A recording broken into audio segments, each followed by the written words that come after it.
Welcome back to Chasing Cheddar. Thank you guys for listening to another episode. This week we have on Mando Trades. He tells us about his trading journey, how he handles his emotions, and how he helps youth baseball players make it to that next level.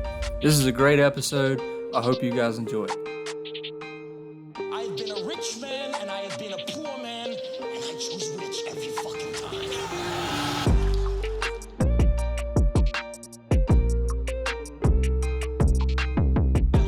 I want you to deal with your problems by becoming rich.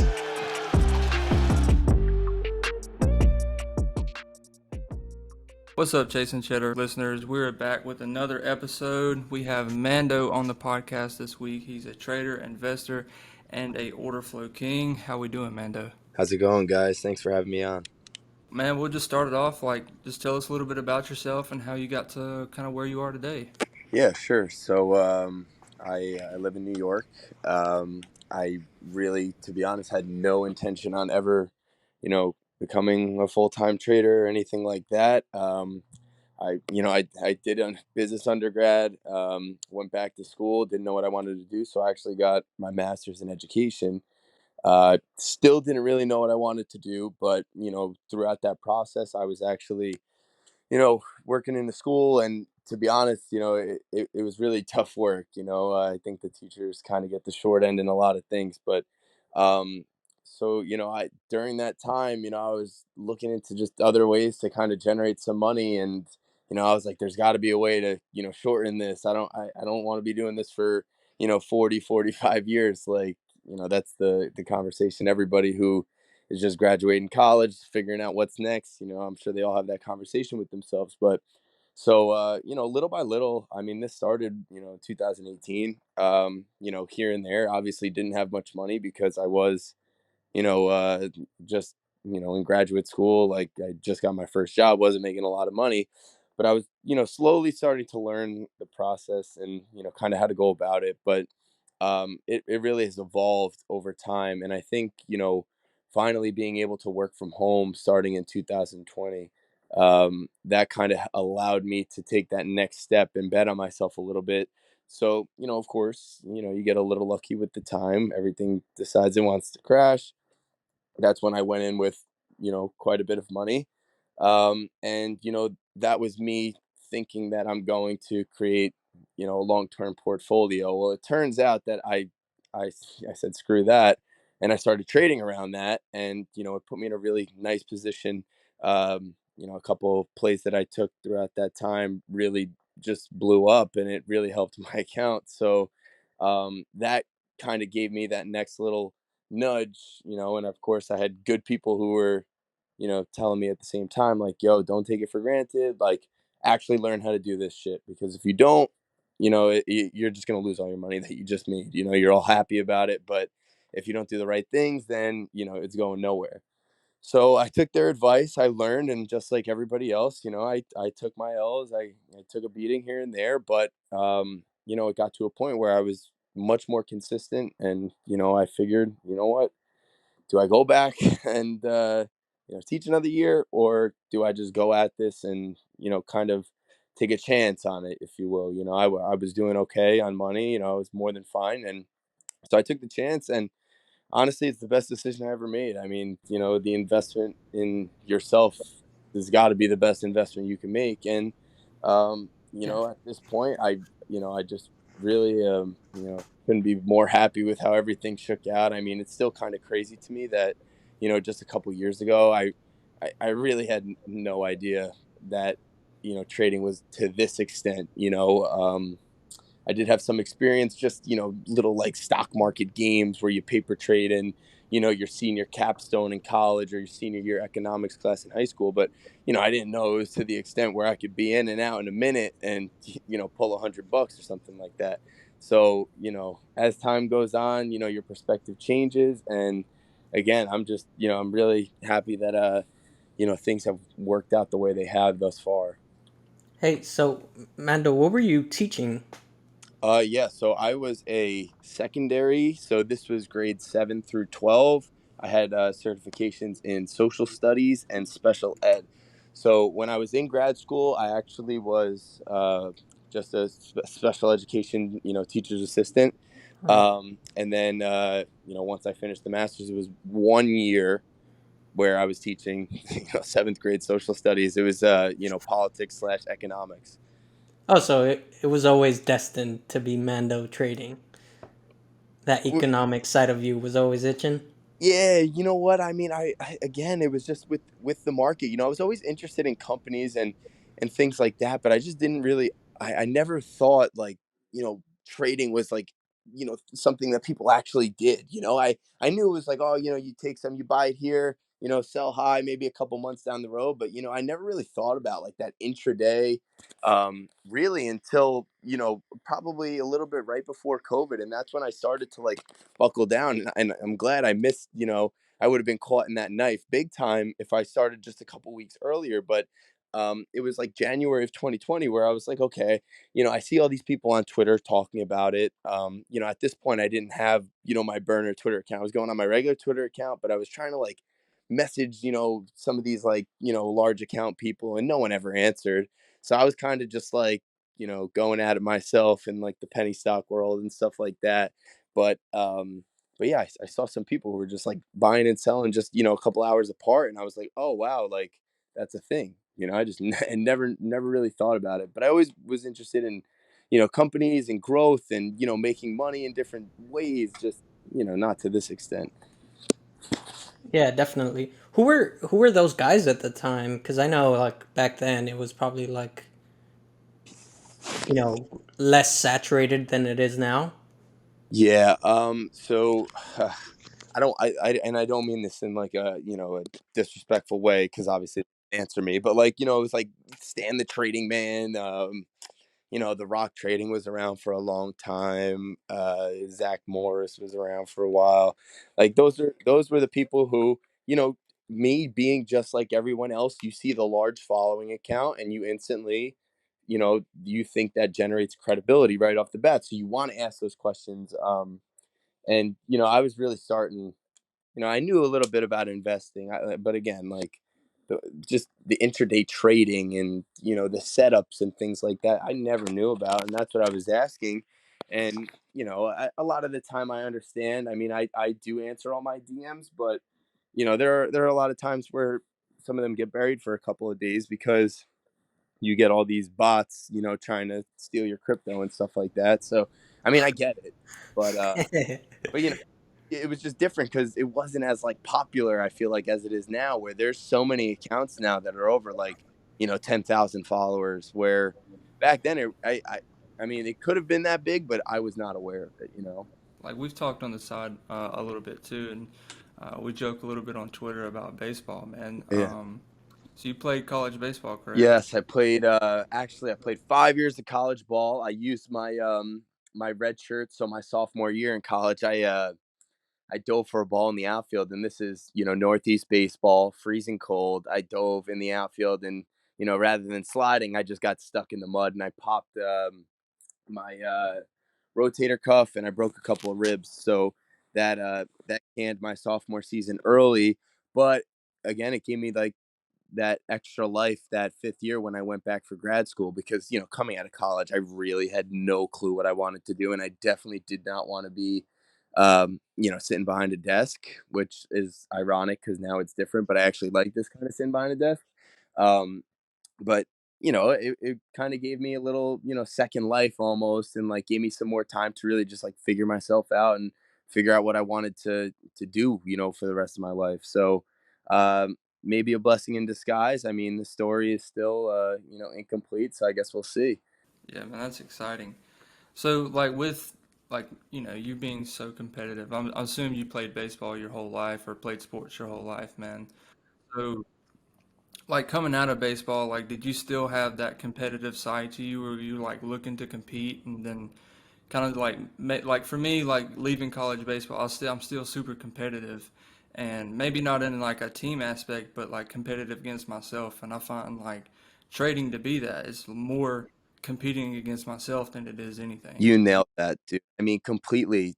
I mean, to me, like, I feel like since I I still play baseball, but it's not the same. It's not as competitive. When you're in that team environment, where you're living with the kids. You're hopping on the bus for 3 hours with them. It's a much different type of feel where, now I'm not so much in competition with others, and I think this goes in trading as well. Like when I see like one of my buddies like have a killer day and make a shit ton of money, I'm genuinely happy for them rather than Yeah. being like, oh shit, that should have been me. Like fuck, like in baseball, that would have been me. You know what I mean? Yeah. Uh, Yeah.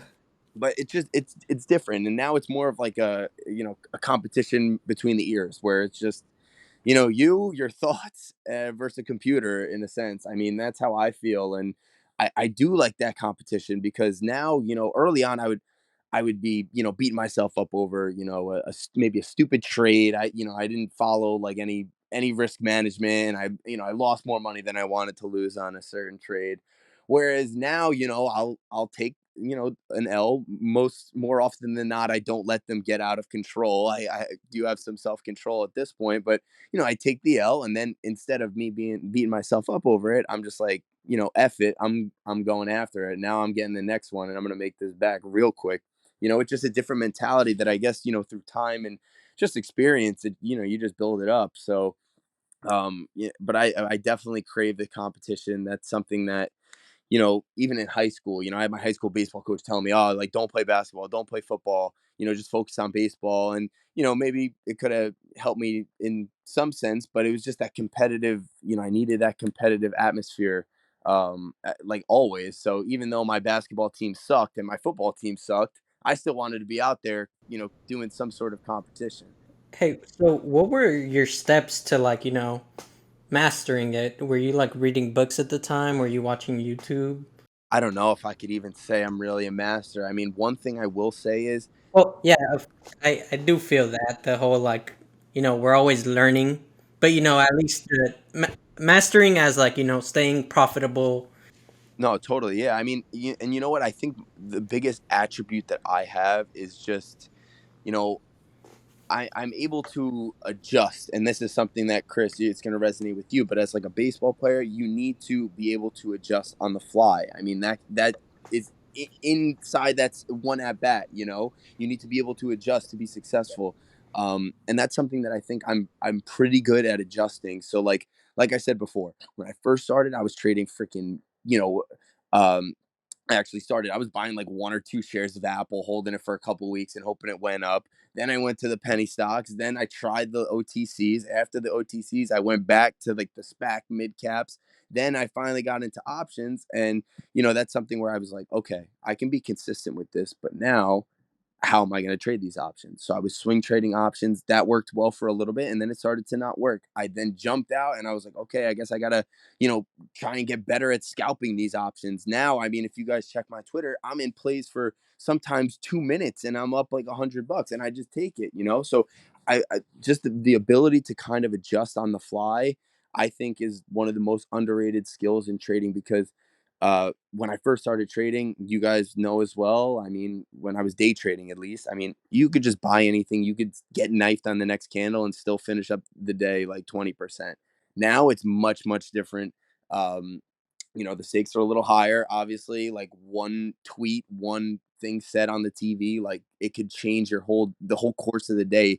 Um, for the market. So I think that's really just the most underrated skill is just being able to adjust on the fly. And, when the market's not giving you those swing trades that, we all used to cash out on, I mean, then what are you going to do? Are you going to still try and beat the same drum, or are you going to adjust and kind of, take a new approach? I mean, like I said, just been doing something that I never, ever would have imagined in, a million years. I'm in a trade for a minute and I'm out. Like, if you told me that 5 years ago, I would have just been like, yeah, absolutely not. I'll stay teaching. But it's crazy how all you know, these lessons that you learn over time and, when they say like, what is that mastery is like 10,000 hours you put into something.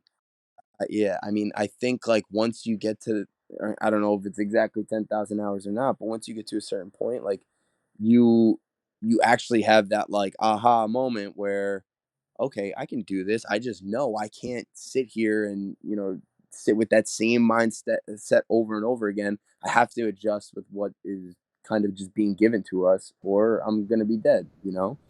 I could definitely agree to that whole like 10,000 hours because I know starting off, like reading candles was just like, what the, like, Yep. what's going on here? But now, I can understand what just one candle is saying. Like, big wick.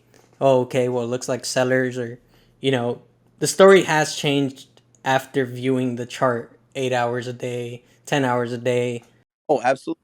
I mean, and think about it, like, then, like, you have your whole, like, those steps that, you might follow, whether it's to enter a trade, maybe cut a trade early, or maybe let a trade ride for profit. Now you just have so much of a better understanding of all of those different steps that when you first start, I mean, I remember it like yesterday. I would be sitting in like the little break room, and I'm just like, oh shit, do I sell? Like, I don't know if this has any more to go. Like, but now I'm in a position where I'm like, all right, yeah, I'm good here. Like, I there might be more of a move, but I'm more than happy with what has come, and I kind of just like digested that, and I'm okay with it. And you know what? I might not be the best in taking the perfect profit or whatnot, but you know what? I'm still making money. So at the end of the day, like, who really cares? I'm in competition with myself, not anybody else. Yeah, I think going back to like you adjusting on the fly, man. Like, get like the mental side of being an athlete, not just like being a baseball player, but an athlete in general, man. Like, if you fuck up on one play, like you can't carry that over to the next one. And like for me, like whenever I played baseball, whenever I stepped onto the field, I thought of myself as like, all right, I'm a professional. You know what I mean? Even if I was in high school, like I'm a professional. And then, like everybody in the beginning when they're trading, they don't really take it as serious. But when you like make that mental switch of like, okay, I'm gonna step into this as like I'm a professional. Like if I take this serious and really learn and apply everything that I'm learning, put it into practice like I would at baseball, I will be successful. It might not be overnight. Like you got to look at it like this: like we might be just freshman traders. It's We're true. not on that varsity level yet. Right.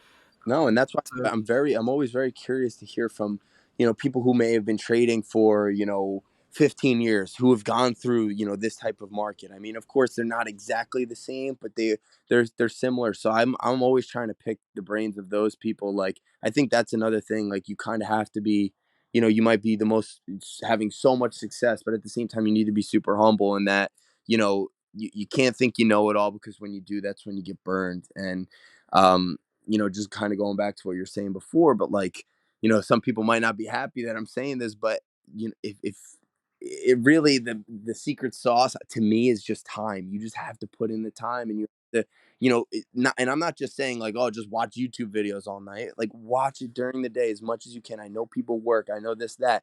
Just see how, price moves, see what types of things move the markets one way or the other. Those patterns, watch them in actual action, not just from a YouTube video or something like that. And I guess just from seeing it over and over again, it kind of gets like embedded in the back of your head, and you don't even have to think twice, and you can kind of get a feel for what's going to come next. And it, of course, it's not always going to be that way, but it's your odds are definitely in your favor when you're when you have a good thesis for something. And again, that's just created by just time. yeah, man, I think like time and reviewing your work. Like why did I take this trade? Why did I exit here? What mistakes did I make? What could I have done better on this trade? Reflecting on it. Don't maybe not get in the mindset of like, oh damn, this could have ran 500%, but like look at it, like, oh man, I could have stayed in this trade for this reason or the third, and carry that over to the next one. Time and like reviewing your work is probably, at least for me, the biggest two like teachers that you'll get. Because then at the end of the day, man, like you, the charting really isn't all that hard. You can only teach it so many ways. You know what I mean? Like at the end of the day, the price action's price action. And then once you kind of understand that and get a way of its moving, then it's all just between the ears. That You really know? is something that people like throw away. Like, dude, having a trading journal changes the game because it's all about you just Okay, well, this week, I was holding my losses too long. Okay, well, next week I shouldn't be doing that. Just always reflecting on how you messed up before so you don't repeat the same patterns. Because I know, I know me myself, starting out, I used to be like, well, today I'm not going to hold more than 20%. Then I'd watch it go to 60, 70, and I'd be like, oh, 3 more hours in the market. Yeah.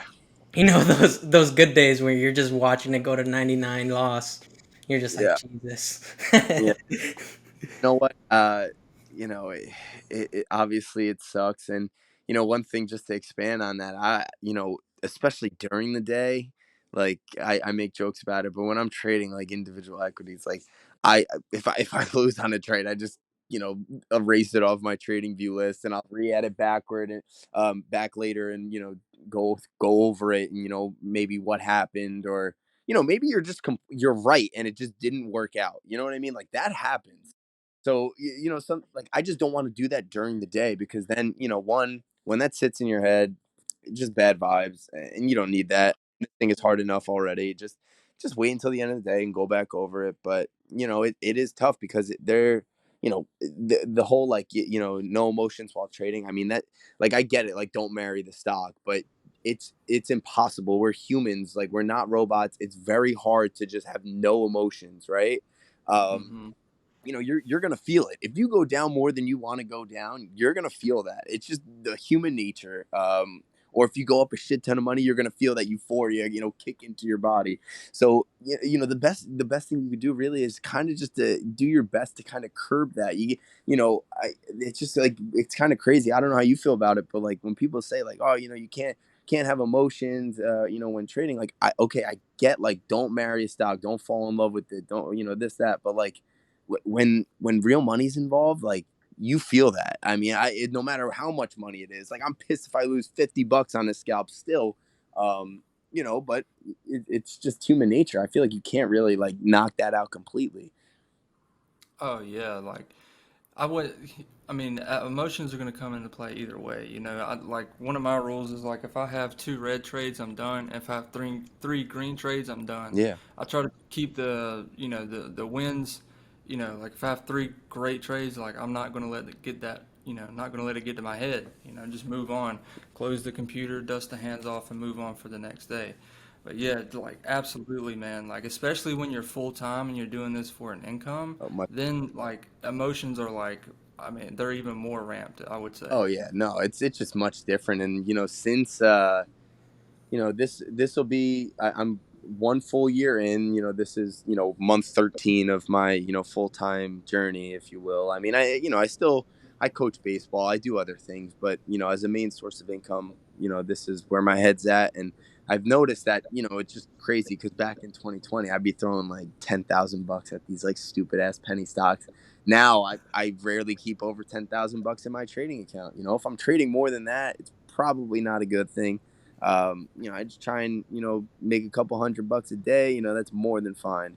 And of course, everyone's situation's different, but I don't need to post $100,000 days or anything like that on Twitter. Yeah, yeah, for sure, man. So with like the current state of the market, man, how are you navigating it? How are you keeping your head above water, man? Like I said, man, it's the adjustment that I made. And a lot of people, myself included, SPX it's a different animal. But one one thing I will say about SPX is, if you are very, very disciplined, and this is something that I think, over time, I've been trading it really quite a bit for the last, 2.5 months. I rarely trade anything else at this point. I'll play a couple off my morning, support and resistance, whatever. But, with SPX, I think with discipline, and if you're just trying to stack up, those 50, 70, $100 quick gains, and you're in and out, to me, that's your best bet. Like, in other words, like, whenever I sit in something too long, to me that I feel like it's clockwork. It's just an L. It just happens every single time when I'm sitting in something too long. Because like I said before, I mean, you get one tweet, one thing said on CNBC, that could change the whole course of the day for you. Your setup could have been perfect. Your purchase could have been at a perfect time. Everything could have been going your way, and you get one, little hiccup, and it's all gone. So I've definitely really, I mean, going from a multi-week swinger into now I'm in and out of trade sometimes in like 3 minutes, 2 minutes. It's been very different, but I think right now this is the best bet for me. Um, obviously just with everything that's going on, and who knows what's coming next. Yeah, this is definitely like trading boot camp. You have to be on your toes at all time. Yeah, and there's been It re- too many times in the last. I mean, I guess since November, where again, I had a good thesis going into something, and that's something that I always say is like when you have a thought process. Oh, I think energy is going to blank. Here's why. Say it to somebody else. See what and say it to somebody who's not just going to yes you to death. Say it to somebody who's going Mhm. to actually give you, maybe the devil's advocate. Maybe you think that guy or girl is a prick, but they're probably just trying to help, and just say, okay, well, maybe look at it from this side. Blah blah blah. This, maybe this is why a reason why it wouldn't go to that. Just to have different perspectives, because you know, I- again, things change so fast nowadays. I mean, we literally just did a complete turn, and I think most people came into the market from 2020, but before then, like just thinking back, and of course, I wasn't trading with big money or size or anything like that, but the market did not move like this. I mean, it really didn't. I remember it was like really, really slow. And now it's like, you get 100-point day on SPX. You're just like, oh yeah, good day. Whereas in the past, Yeah, no, definitely the volatility is there. yeah, no, it's just crazy, man. I mean, I don't know. Maybe we're just spoiled by the times and the, fake money that was pumped in, but um I don't know. It's a different animal. So I think even like the most veteran of veteran traders are kind of going through it. I mean, I've had a few people who I know have been trading for, 10 plus years, and they're like, "Dude, just stay away." And I'm like, well, if I'm just really quick, I'm playing these candle, yeah, whatever. But I on a grander scheme of things, it's probably better off, especially if you're playing with big money and uh, looking to the long term. Who knows when the right time is to buy. Like for me, I'm just for in the investor standpoint, I'm little by little chopping away and buying weekly, but I don't want to miss a bottom, but I also don't want to shoot all my bullets, and then the time comes where we really do hit bottom, and I don't have the funds that I want to just kind of throw out at it. Are you Yeah, able to spot that? Like, do you find yourself seeing like a bunch of reversals in the market, or is it more you dollar cost averaging?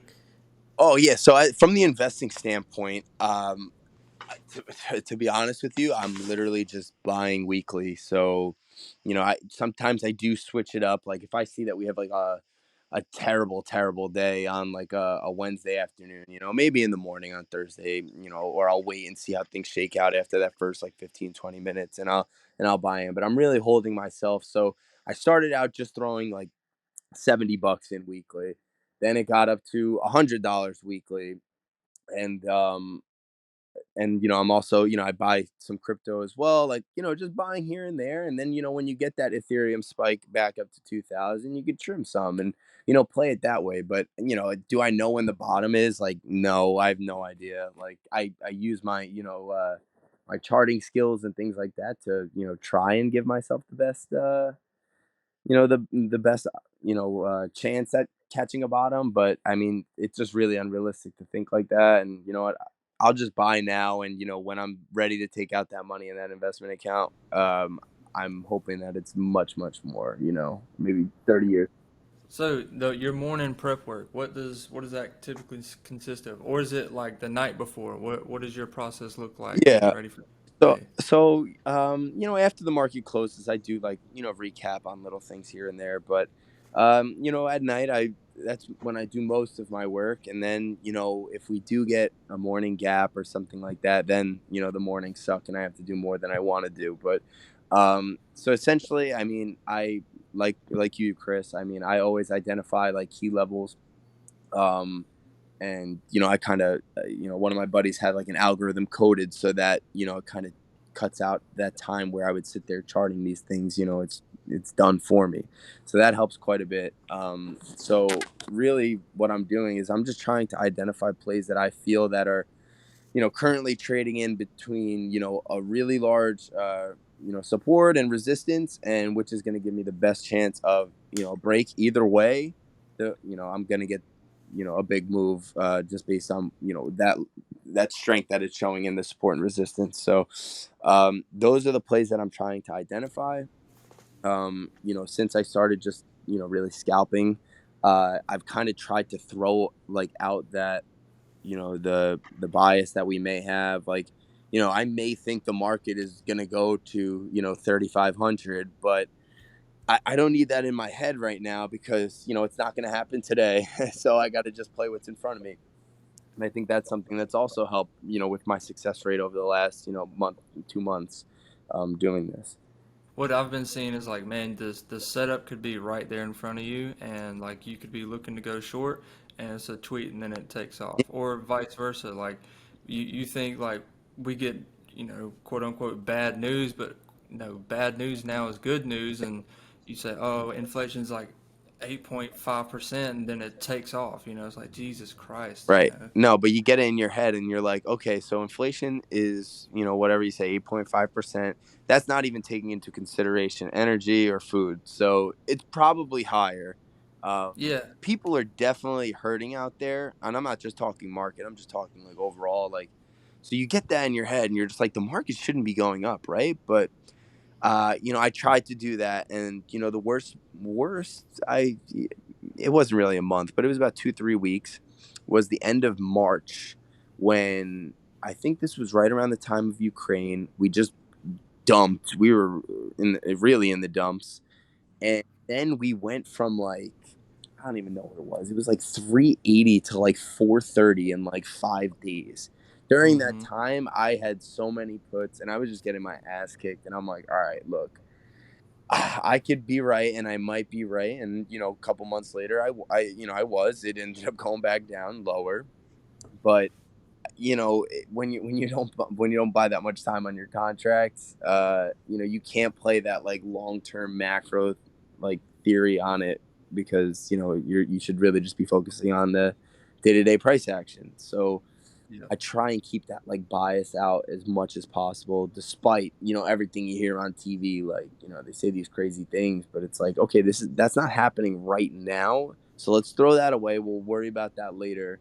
But let's just focus on what's going on today. What's the U.S. dollar doing? What's the VIX doing? Those little things. It's exciting, dude. So, what do you see like going next for you? Do you have any like big steps going forward? Like, are you gonna step out in real estate, or are you gonna like start your own Mando baseball team, dude? What's next for you, Yeah, no. man? So I actually do have a baseball organization. I have 4 teams. Oh, wow. College age team, 19 under, 17 under, and we just started a 14 under team this year. This is like, I don't want to say like a passion project, but we do it. It's a not for profit. We're trying to kind of offset. Well, not even offset. I mean, we charge what we have to make the operation go, but nowadays, Chris, you're probably familiar with this, but a lot of these like AAU or travel teams, they charge like $5,000 for a Oh, so summer, much. and it's all like to sell the parents on like, oh yeah, your kid's gonna get a scholarship from this, and like a lot of the times like it doesn't work out. So it's just a shame to see people paying all this money to play us who charge like 40% less, and we're in the same tournament, we're getting our guys seen and stuff like that. So yeah, over the last like 6 years, I've gotten like, or not me personally, but our organization has gotten like close to 50 guys into college on scholarships. So that's something I really like to do.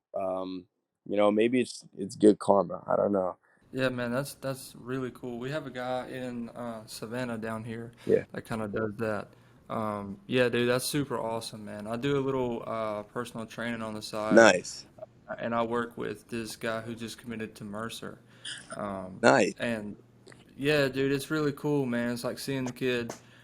He's pretty much, me when I was his age, 18 years old. Right.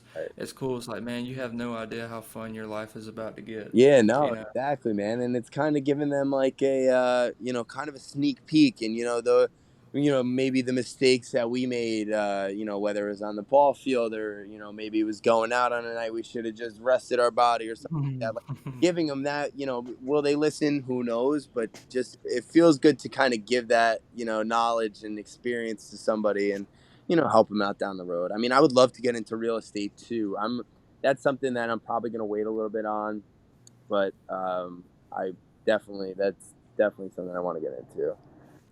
Yeah, man, giving back to, I feel the same way about trading now, like whenever I help, a beginner out, like maybe cut out 2 months of YouTube videos that they have no idea how to do, I feel the same way about teaching somebody and helping somebody trade, because realistically, man, like we were saying in the beginning, it's really not all that hard to comprehend. It's really just all between your ears once you kind of put in the time and effort to learn it, Right. Yeah, I mean that's the thing. It, it's tough because obviously we say time is so important, and it's really just like time in action almost. It's like, you can learn all of the stuff, you can know the principles, you can know the ideas, the terminology, all that stuff, but when it comes down to it, just seeing it in action is just different.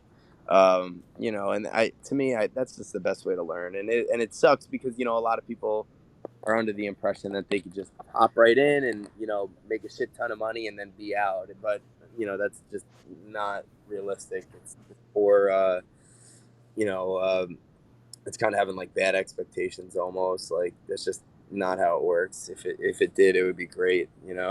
Heard you started your Discord. Congratulations on Then, that, man. yeah, no, kicking it off in there. It's I'm not making it like the others.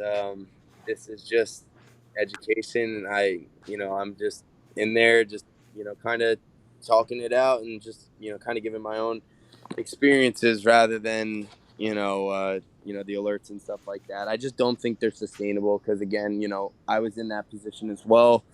I don't think that I was like a good trader until I started just trying to do it myself. So, it's good to have, people in your corner. That's one of the biggest things I'll say is having like, it doesn't need to be a huge group or what, but as long as you have people who you can like talk to and kind of get out of your head a little bit during the day, to me that's such a difference maker and it's so underrated, but definitely pays off. You were saying earlier how, like, just having someone to be able to, change your vision on something, like, you may see a bull flag, he sees a bear flag, and just Right. having the opportunity to talk to someone else, to maybe opening up your eyes to, hey, this chart is actually saying this Right. when your bias is saying something else.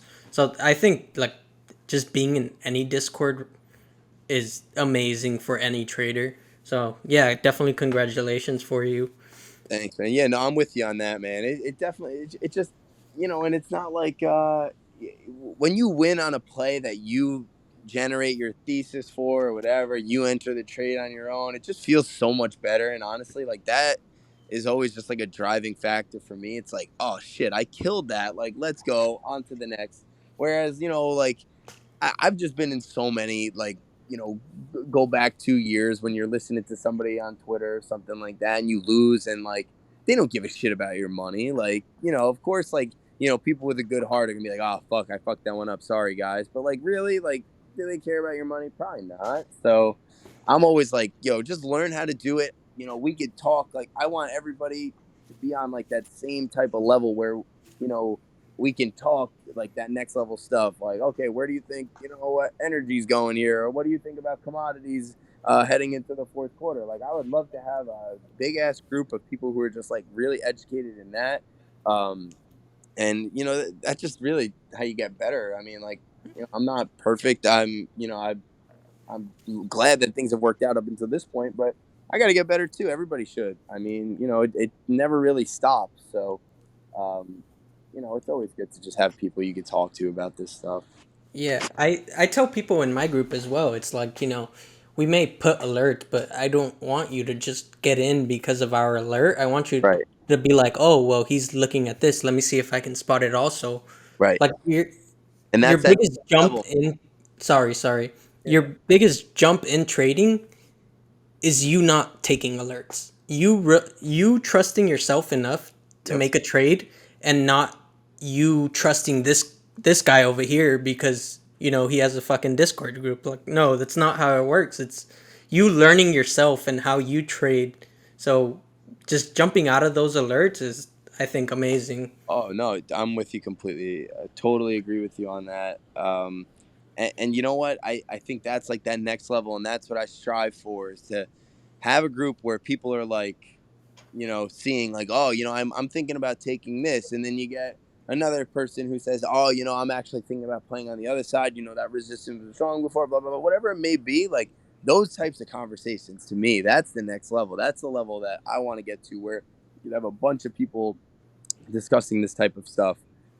Whereas, now I have, I trade every day with a group of like 6 people. I've been doing it, for a year and a half now. We just sit on Clubhouse. We, shoot the shit, whatever. And it's just nice to have, otherwise you're sitting at the computer staring at it by yourself in your own head. It's just much easier when you could, joke around and, when something sets up, then you turn on the game mode or whatever it might be.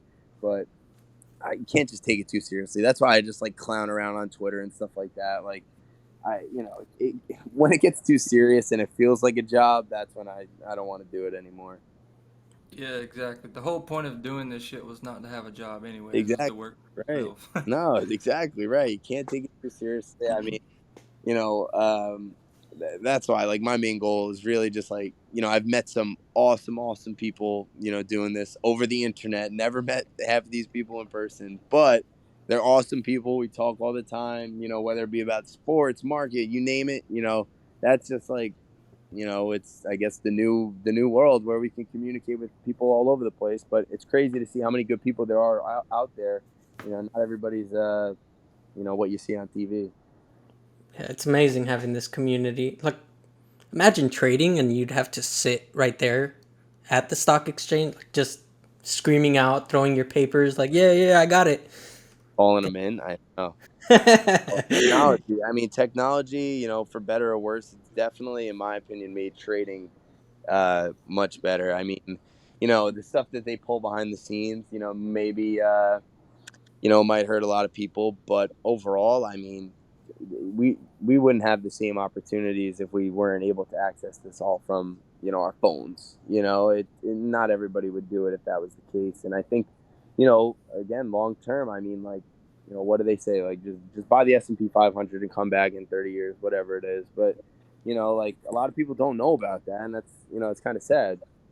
You make a better life for yourself, your family, whatever it may be, over time, and they don't even have the access to it, but now everybody does. So It is wild that you could go to just about any university and get a business degree, or you could go be a doctor and make, half a million a year and do this super stressful job, but they won't teach you how to trade or how to handle money really, or look at the markets, read candlesticks. It's a crime, man. Like they never what's will. what's crazy? Yeah, what's crazy is you can get on YouTube and really, or just find a good mentor on Twitter somewhere. Somebody's willing to invest a little time in you, and it could change the whole course of your life just by trading. Like I ran into a guy at the gym that I work out at. Yeah. I mean, I was just doing shares, man, and he introduced me to options, and I hit it big on AMC, Nice. and it was a fucking I crazy knew you were trade. an ape, bro. I knew it. Dude, You could I see it in I his was face. one. Dude, I was one, and now I fucking hate the company because I made and lost like a crazy amount of money in like the same day. Oh So yeah. I was like, man, fuck this. Let me just apply myself and actually learn. And man, it's like like learning just from YouTube videos from just people like me and you. You can make a crazy income, but they refuse it to teach it in college. It'll It's never. Yeah. I mean, I always had. It was always like in grad school they would ask you those questions like, oh, like, what do you think like the social studies curriculum is lacking? And at this point I still wasn't like trading, but I was like, just like money management, like basic money things like that we just neglect to teach. Like no one knows anything about taxes. Like all of these little things that could save people a lot of money, like they just conveniently are just not talked about, and it's a shame. Um, it's like criminal almost. It is. I mean, they should at least have it in like trade schools. You know what I mean? If they're not gonna put it in universities, like at least put it in community I Yeah. colleges. You definitely know? think that's like a senior elective at minimum. Like, whoever wants to learn should learn, but just not having it anywhere is a crutch. Even if it's talking just about investing, like that's a game changer for so many people. Like, you always hear those like commercials or, the ads and stuff. Oh, if you put this much money into the market in this year, this is how much you'd have today. Like, they just don't teach people like any of that. And it's just crazy. I mean, I get it. Cause if you go down quite a bit, right, when you do it, like you're probably not going to go back. But But they, to rebuttal that, man, like, yeah, I mean, you go into the market and you lose a little bit of money, but you go to a 4-year university and you're $100,000 in debt. Like, either way, you're gonna lose that money. oh yeah, no, exactly. Yeah, You know, that's, Regardless, you're in the same hole. no, it's at true. least when you lose it on your own, you don't owe it back to anybody. Yeah, no, but then you look at the kids who did take up a trade, the electricians, the plumbers and stuff, and they're making bank and we're still freaking Bank. paying this shit off. It's like, I don't know, man. It's great. Yeah, like Ba- my dude, I consider this dude my brother. He runs his own tile business back in my hometown. Yeah. And dude, he's killing it, man. Yep. Killing it. And he probably went to school for 2 years to get a certificate and just learn the trade. Now he's killing it, man. Yeah. I'm trying to get him into trading so he can get, pawn that off to his coworkers, but Yeah. still, man, you can build a really nice life with laying tile, being a plumber, doing something like as a trade. No, it's true, man. There's a lot of ways to make money that people are just unaware of, and you know what? It is what it is, I guess. I don't know. Talk about the whole baseball league and how you're making money on that. It Uh, sounds. yeah, you know what the problem is? Like, it sucks in a way because you try and do the right thing, and like you charge them much less than the other programs and stuff, but then you see what the other programs offer, and you're just like, wow, we offer way more than this, and we make way less money than them. Like that sucks. But again, it's something I like to do, so I'm all good with it. No, yeah, I have definitely. Yeah. But Mando, I might have a connection for you for some bats. Do you guys use camwood bats? Wood bats, you said? Yeah, camwood bats. Camwood. No, I've never heard of camwood. Well, up here, in the summer, we actually play with metal, and then when it goes to the fall, that's when we transition to wood. But the leagues that I play in and stuff, it's all wood bat. Yeah, dude. We'll chop it up again. Thanks for coming on the podcast. Guys, please follow him at Mando Trading. Join his Discord. Take his course. This man is awesome. He knows exactly what he's talking about. And we'll see you guys on the next pod.